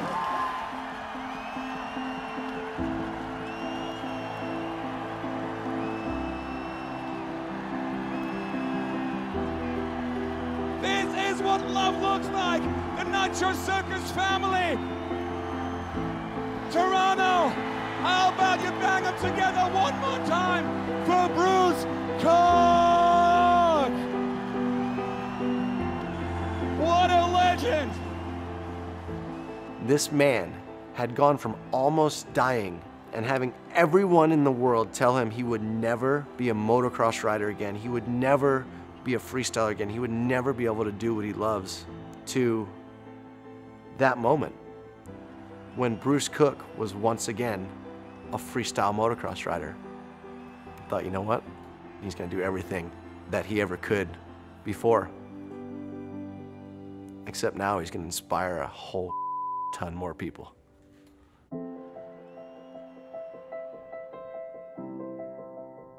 Every day, a thought that's consumed you,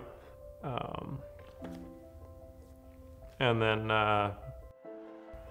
it just kind of all comes to one moment. My relief and everyone's relief, just seeing it in their face. And yeah, that moment's why I think a lot of the guys in the sport risk so much, is that reward that outweighs everything. So getting back on something that almost took me out, just not giving up and not letting it get the best of me, was a huge, huge relief.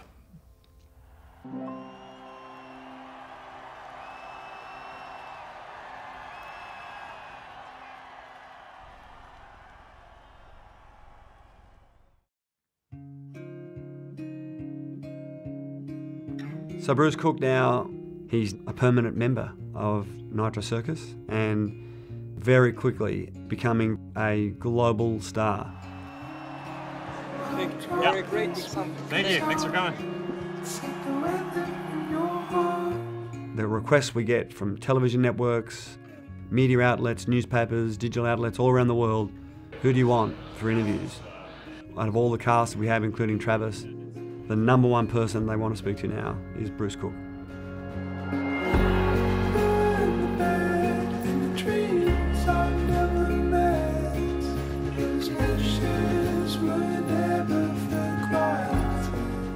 I think I maybe made it seem like it was supposed to be one and done, and half of it's just trying to keep my family and friends at ease. I think if I filled them in on all my thoughts, they would disown me, but part of what keeps me going is the feedback I get from people. I've gotten hundreds of stories of people just, pushing through bad times because of my situation. I definitely get emotional reading those things because it means so much to me, and it's almost this whole crazy journey almost paying off.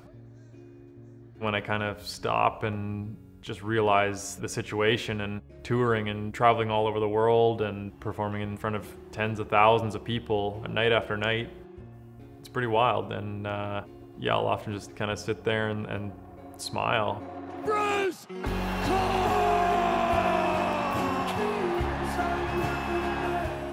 For Bruce to be back in those stadiums and flipping in front of a crowd after everything, I mean, I think it is really healing for him, and it's probably the only thing that could be healing for him. That's why we didn't tie him up to a tree and not let him go, because we knew, that's his thing and that's what he needed. He loves it, and it's just so awesome to see all those people inspired and cheering for him and making the best of a terrible situation. it comes down to that, what can I do? You know, if I push forward, what can I do, not the can'ts. It's a joy, it's a stress, we know that it's Bruce's joy. And so, of course, yeah, we're so proud of him, and on the other hand, saying, please stop now. It's...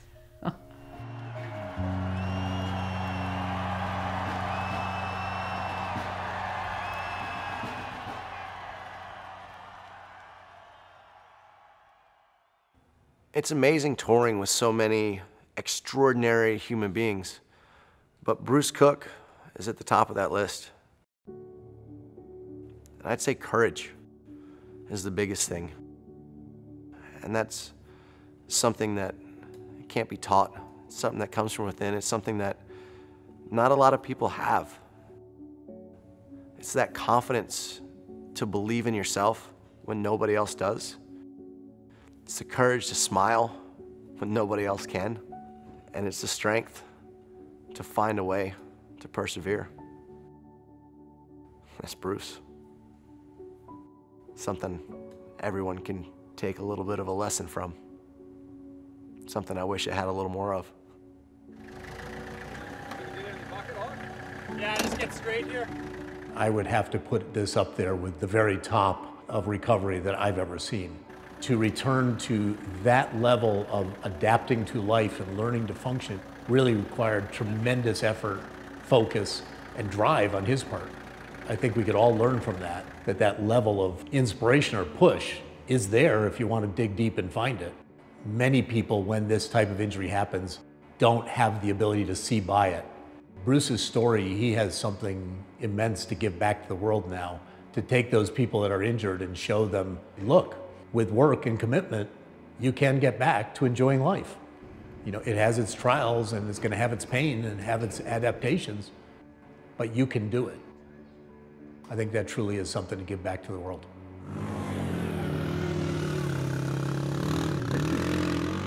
We can do more than we think we can do.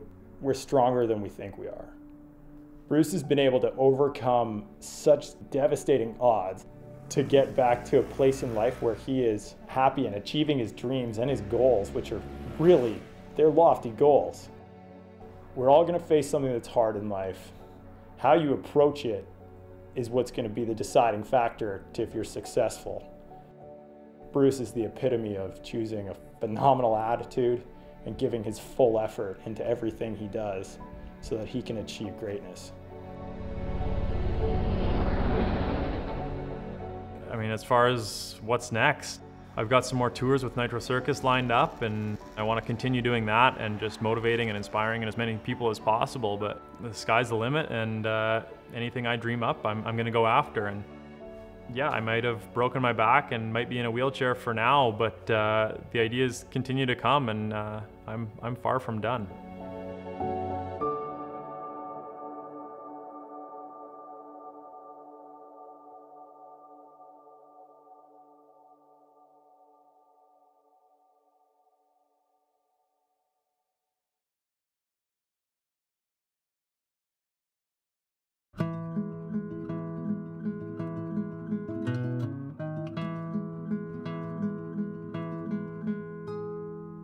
It's not the end of the road, it's just the end of these stories I've told. It's not the end of the road, it's just the end of these stories I've told. There is no map, there is no chart. I'm just following my heart, yeah. It's not the end of the road, it's just the end of these stories I've told. It's not the end of the road, it's just the end of these stories I've told. I never tell myself to breathe. It goes automatically.